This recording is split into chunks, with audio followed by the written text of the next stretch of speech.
পুরী, মন্দারমণি, তাজপুর, শঙ্করপুর অনেক তো হলো।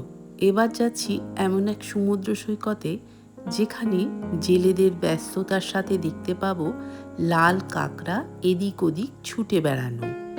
আর সেখানে থাকবার জন্য রয়েছে ওড়িশা গভর্নমেন্টের ফরেস্ট ডিপার্টমেন্টের বাংলো। লোকচক্ষুর আড়ালে থাকা এই সমুদ্র সৈকত দেখতে হলে আমাদের সাথে পুরো জার্নিতে থাকুন। তাহলে চলুন যাওয়া যাক, প্রথম থেকে শুরু করা যাক।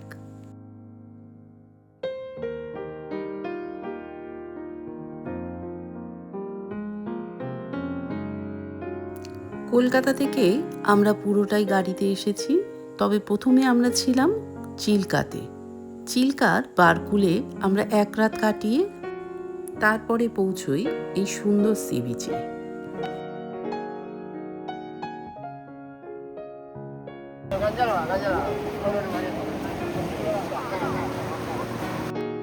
পুরো জার্নিটাই আমরা ন্যাশনাল হাইওয়ে 16 ধরে করেছিলাম। এটাই একমাত্র পথ। রাস্তা যেমন সুন্দর তেমনই প্রশস্ত। আমাদের গাড়িতে কিছুটা পেট্রোলের দরকার ছিল, ভরে নিয়ে আবার রওনা দিলাম। এখনো বেশ অনেকটা পথ যেতে হবে। দুপাশে ছোট ছোট পাহাড় আর তার মাঝখান দিয়েই এই রাস্তা চলে গেছে। আমার ছেলেই ড্রাইভ করেছে। এত সুন্দর চারপাশের পরিবেশে হঠাৎ করেই মনে হলো আমার প্রিয় বলিউড মুভির গানটা একবার চালাই। চলুন শুনে নিই কি চালিয়েছিলাম।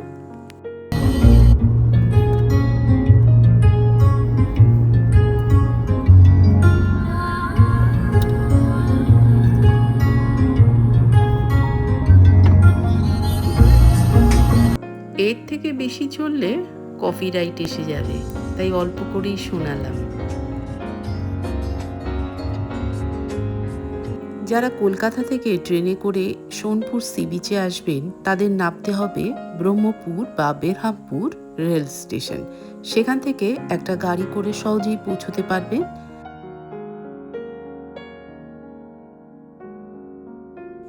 পথে পড়বে সুন্দর এক নদী। এই নদী এসেই মিশেছে সমুদ্রের সাথে। সি বিচ থেকে হাঁটা পথে, মনে হলে বিকেলবেলায় ঘুরে দেখে নেওয়া যেতে পারে।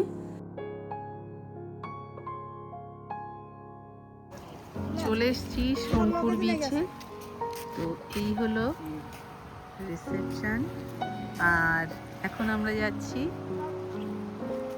রুম দেখতে। রুমে আমাদের আগে থেকেই বুকিং করে রেখেছি।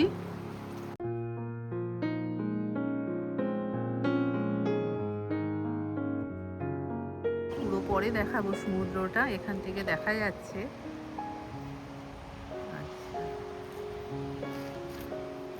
এই হলো টেন্ট আমাদের। আজকে টেন্টে থাকবো, কালকে থাকবো কটেজে।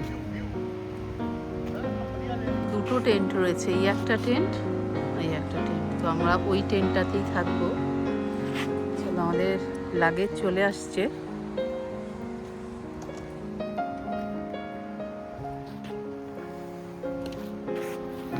পাশে ঝাউ গাছ, তার মাঝখানে রয়েছে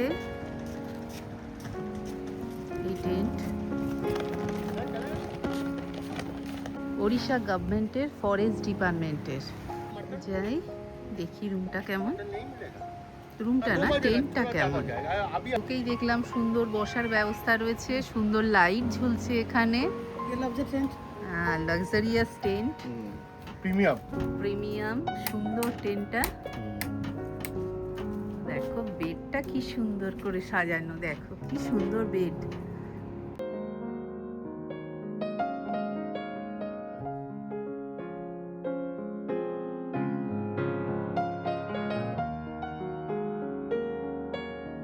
সোফা দেয়া রয়েছে।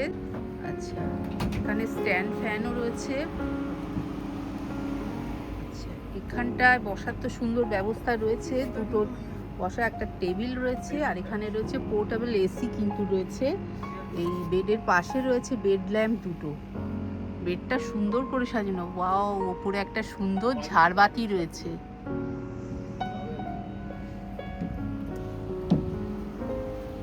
এখানে টিভি রয়েছে, বসার একটা জায়গা রয়েছে, টেবিল রয়েছে, একটা সুন্দর মিরর রয়েছে এখানে রাখা। আর এই হলো টেন্টের দরজার, নামেই টেন্ট কিন্তু আসলে এটা একটা উডেন কটেজ বলা যেতে পারে। এখানে দেয়ালগুলো রয়েছে, দেখো এর ওপরে একটা কি সুন্দর ঝাড়বাতি রয়েছে। দেখি ওয়াশরুমটা কেমন আছে।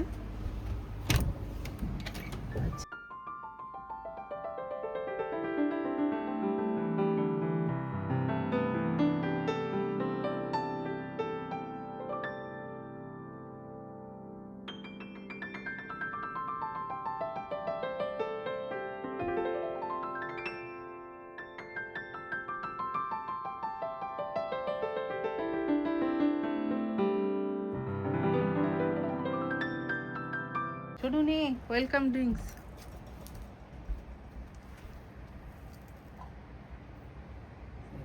এই হলো রেস্টুরেন্ট।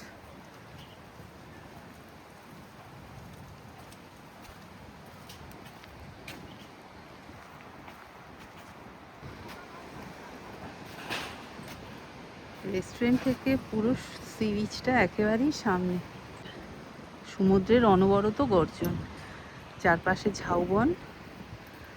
এই হলো খাবার জায়গা।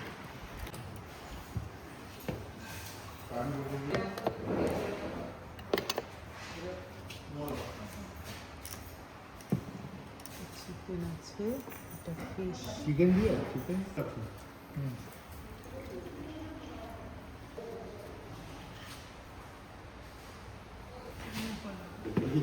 चिकन जो एक्स्ट्रा दिया चिकन बाकी नहीं है ये एक ही। यार ठीक बोला बाकी दे देंगे।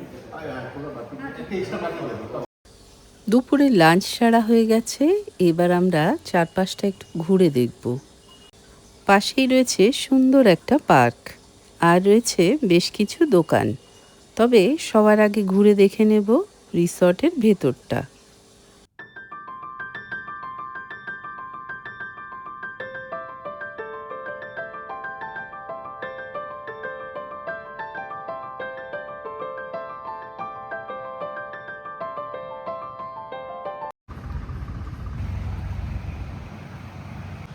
ব্লু ফ্ল্যাগ বিচ সোনপুরের ঢোকার রাস্তা। তো এখন আমরা যাচ্ছি বিচের ভেতরটায়। বাইরেটা এরকম বাঁধানো রয়েছে। এখন ঢুকবো এই ব্লু ফ্ল্যাগ বিচে, যেহেতু আমরা ওড়িশা গভর্নমেন্টের ফরেস্ট ডিপার্টমেন্টের বাংলোতে রয়েছি, তাই আমাদের কোনো এন্ট্রি ফি লাগবে না, এমনিতেই আমরা এখানে ঢুকতে পারবো। हमारे साथ है ये फॉरेस्ट डिपार्टमेंट है हम लोग।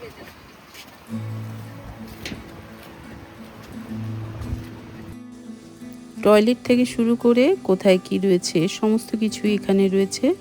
এখানে ডাস্টবিন রয়েছে, সেটাও বাঁশের তৈরি। বসবার জায়গাও বাঁশের তৈরি। মাথার উপরে শেডটাও বাঁশ দিয়ে আর খড়ের ছাউনি দিয়ে তৈরি।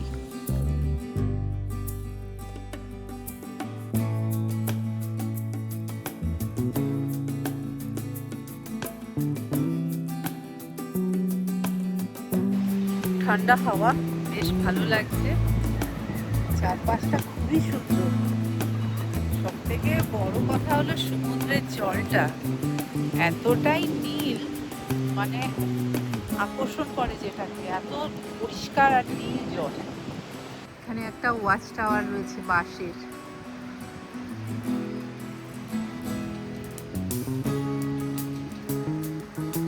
এখানে বাচ্চাদের খেলবার জন্য একটা চিলড্রেন পার্কও রয়েছে। এখানেও একটা ওয়াচ টাওয়ার রয়েছে। বসবার জন্য বেশ অনেকগুলো জায়গা রয়েছে।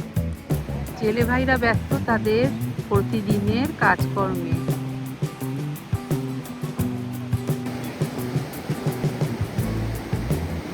বাবা বাবা, পাশে আছে সামুদ্রিক কিছু মাছও রয়েছে। আমি কি পথ দেখলাম, কি সুন্দর, একটা মাছ হাতে তুলে নিয়ে উঠেছে। এই তো এই সামনেটা দেখো। হ্যাঁ, পাশেটা বেশি আছে।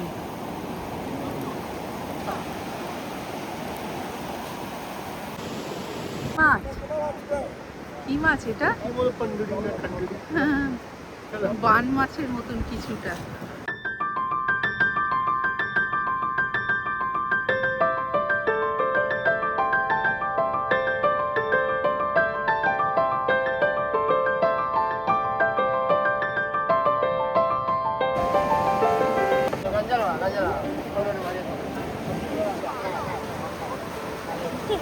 ডায়মন্ড কাঁকড়া এটা, ডায়মন্ড কাঁকড়া বলে না, এটা ডায়মন্ড শেপের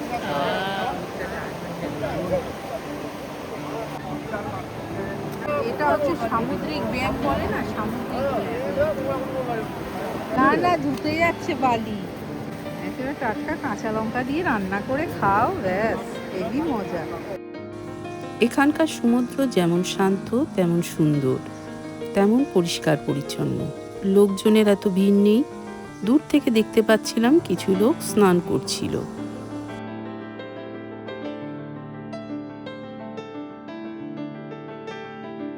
ছোটবেলার মতন ঝিনুক করতে ইচ্ছে হলে এখানে তার ব্যবস্থাও রয়েছে। বসবার জন্য বেশ সুন্দর ব্যবস্থা রয়েছে। বিকেল হলে সমুদ্রের পাড়ে বসে থাকতে কিন্তু বেশ ভালো লাগবে।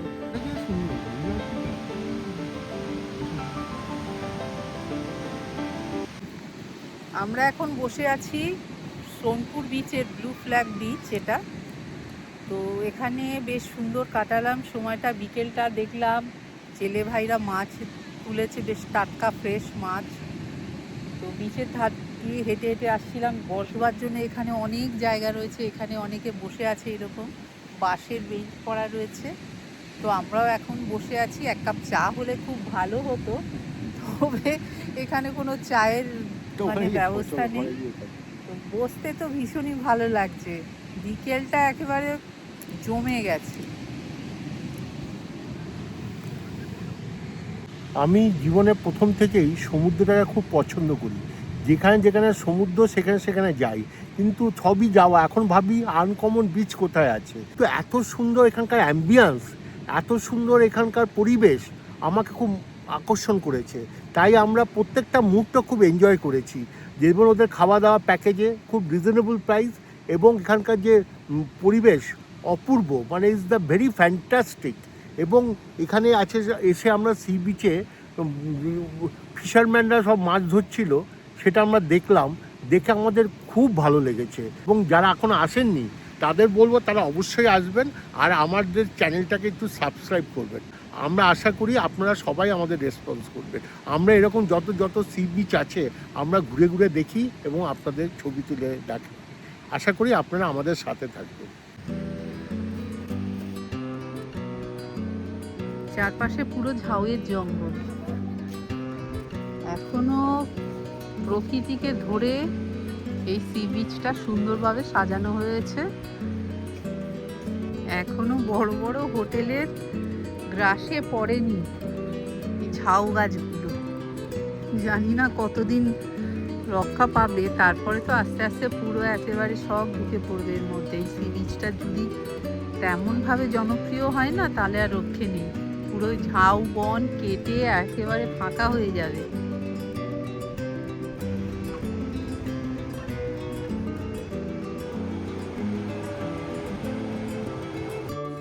থাকা খাওয়া নিয়ে ফরেস্ট ডিপার্টমেন্টের কিন্তু একটা প্যাকেজ আছে, আর এই প্যাকেজের সাথে তারা কিছু সাইট সিনও করিয়ে দেখান। তো এখন আমরা যাচ্ছি নদীর এক মোহনাতে, সেখানে দেখব সুন্দর এক সানসেট।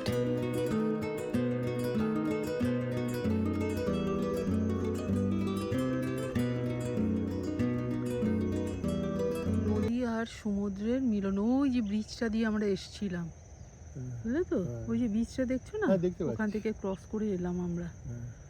সানসেট হচ্ছে, খুব সুন্দর লাগে। মনে হচ্ছে নিচে একটা লাইট জ্বলছে। দেখো কি সুন্দর পাখি উড়ে যাচ্ছে, বক কোথায় এগুলো। এই নদীটা মিশেছে সমুদ্রে গিয়ে। ব্যাক ওয়াটার, এরকম মাছ মাছ কত মাছ, আরে বাপ।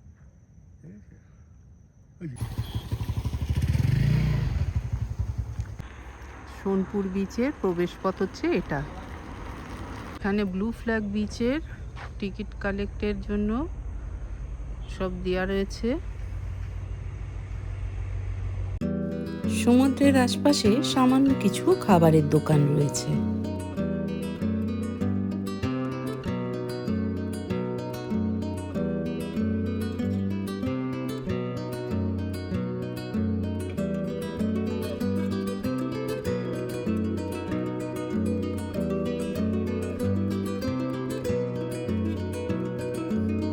সন্ধেবেলা চা পকোড়া কমপ্লিমেন্টারি এদের। রাতের বেলায় রুম, আলো চারপাশে বেশ ভালোই আছে, তবে একটা সমস্যা হচ্ছিল এসিটা মাঝে মাঝে বন্ধ হয়ে যাচ্ছে এই রুমটার ক্ষেত্রে। এই পাখাটা চালালে ওই এসিটা বন্ধ হয়ে যাচ্ছে। ইউপিএস এটা না? হ্যাঁ, এটা ইউপিএসটা রাখা আছে এখানে। সন্ধে হতে রিসর্টের আলো জ্বলতে সুন্দর এক মায়াবী রূপ ফুটে উঠেছে রিসর্টের চারপাশটা।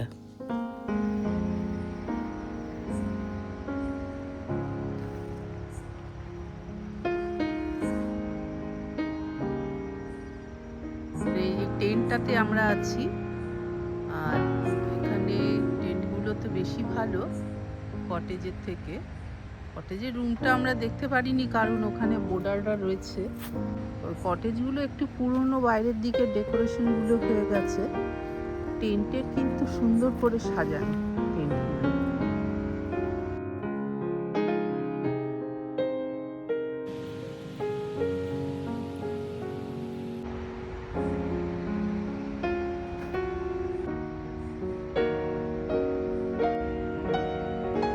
এই হলো কটেজ।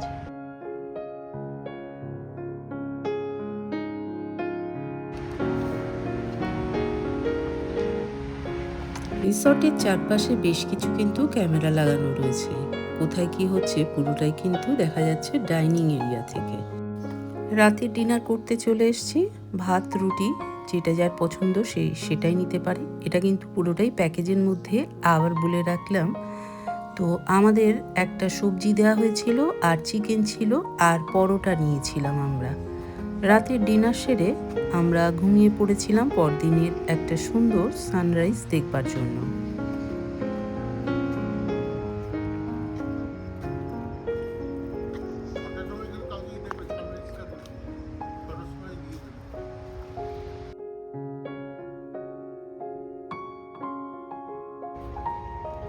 সকালে কমপ্লিমেন্টারি আমাদের চা চলে এসছে। ও চাটা করে নিয়েছে? তাই?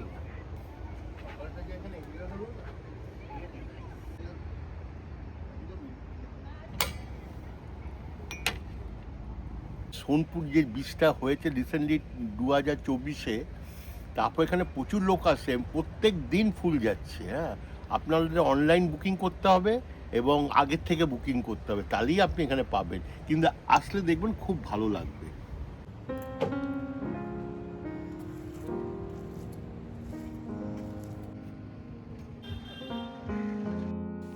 আমাদের সকালের ব্রেকফাস্ট হয়ে গেছে। আমরা আজকে এখান থেকে চলে যাব। এখানে বুকিং করতে হলে ওড়িশা গভর্নমেন্টের ফরেস্ট ডিপার্টমেন্টের সাইটে যেতে হবে, ecotourorissa.com। এই সাইটে গিয়ে অনলাইনে কিন্তু পুরো বুকিংটা করতে হবে। এখানে কিন্তু সামান্য অসুবিধে রয়েছে, সেটা আমি বলে দিচ্ছি, ভালো করে শুনে নিন। কিন্তু একটু ডিসঅ্যাডভান্টেজ এটাই যে এখানকার যিনি রাঁধুনে মানে রান্না টান্না করেন, কিচেনের দায়িত্বে যিনি আছেন, তিনি কিন্তু প্রফেশনাল নয়। খাবারের গুণগত মান অত ভালো না। এমনি বাটি ভরে সাজিয়ে সব কিছুই দেবে, কিন্তু খাবার অতটা ঠিক ভালো, রান্নাটা অতটা ঠিক ভালো না। তো যাই হোক, আমরা তো খেয়েছি। আর রান্নার কথা, খাবারের কথা অত সবসময় তো মাথায় রাখলে হবে না, তাও জানিয়ে রাখলাম। অনেকেই তো খেতে ভালোবাসে, তো এই ব্যাপারটা জানানো দরকার ছিল। আর মোটামুটি এমনি সব ঠিকঠাক আছে, তবে আমরা যে কটেজটাতে ছিলাম সেই কটেজটাতে কিন্তু বারবার মানে এসিটা বন্ধ হয়ে যাচ্ছিল।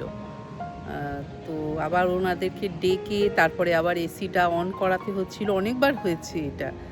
অন্যান্য কটেজগুলোতে কিন্তু সব ঠিকঠাকই ছিল। তো আমরা যে কটেজটাতে ছিলাম একদম শেষের দিকের কটেজটা, তো সেই কটেজটাতে কিন্তু এই প্রবলেমটা ছিল।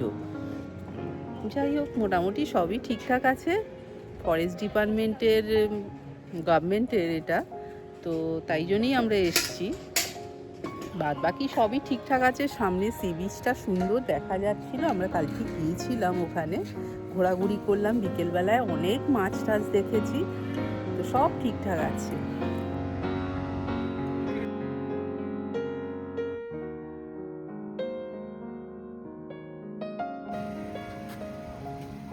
আমাদের লাগেজ গোছানো হয়ে গেছে, আমরা চলে যাচ্ছি ফরেস্ট ডিপার্টমেন্টের বাংলো থেকে।